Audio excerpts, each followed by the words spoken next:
Ito na naman po tayo guys. Magbisi-bisihan na naman tayo dito sa workshop. Yan na po. Kukuha po tayo ng video ng mga tropa. Titig welder. Yan o. Sana all mga malulupit. Tingnan nyo naman po mga position. Talagang panggalawang ano. Samantalang iba. Wow. Yan na. Finished product ni Jaime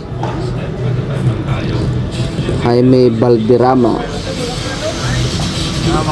Quality TIG welder. Raymond Bataan. Yan, pag may mga ano practice lang po, may mga gumagawa ng ladder, may tumitira ng mga pipe. Yan lang po dito. Ako naman po ay ducting po ako ngayon. Titira po tayo ng ducting naman. Gamit ko yung MIG. So, yan. Bisi-bisihan muna tayo at baka next week wala na namang trabaho. Ito po dito sa New Zealand, minsan 30 hours lang. Habang may trabaho kailangan sulitin.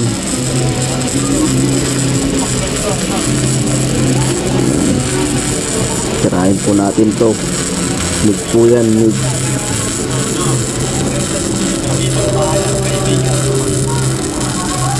Gustong mag-apply po dito sa New Zealand, yan sa Pilipinas, kanya po mag-apply sa Yangwa.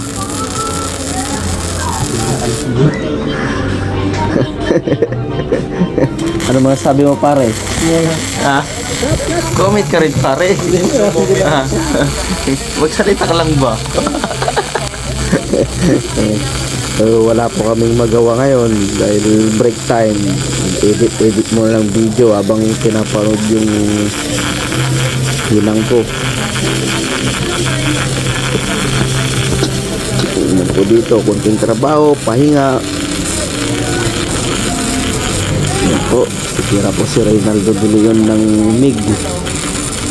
Tignan po natin kung anong kilalabasan ka mga kabayan, mga kabakal.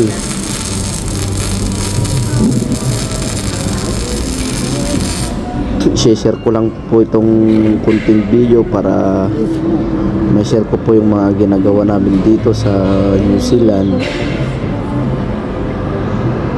Medyo hindi ata maganda pagkadali ko Parang wala sa kondisyon mukhang hangover pa ata.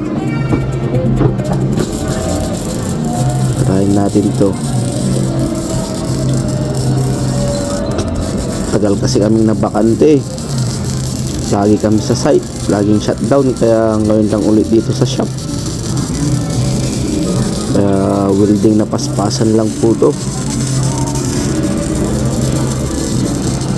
Nabakante, matagal yung kamay. Reynaldo banat.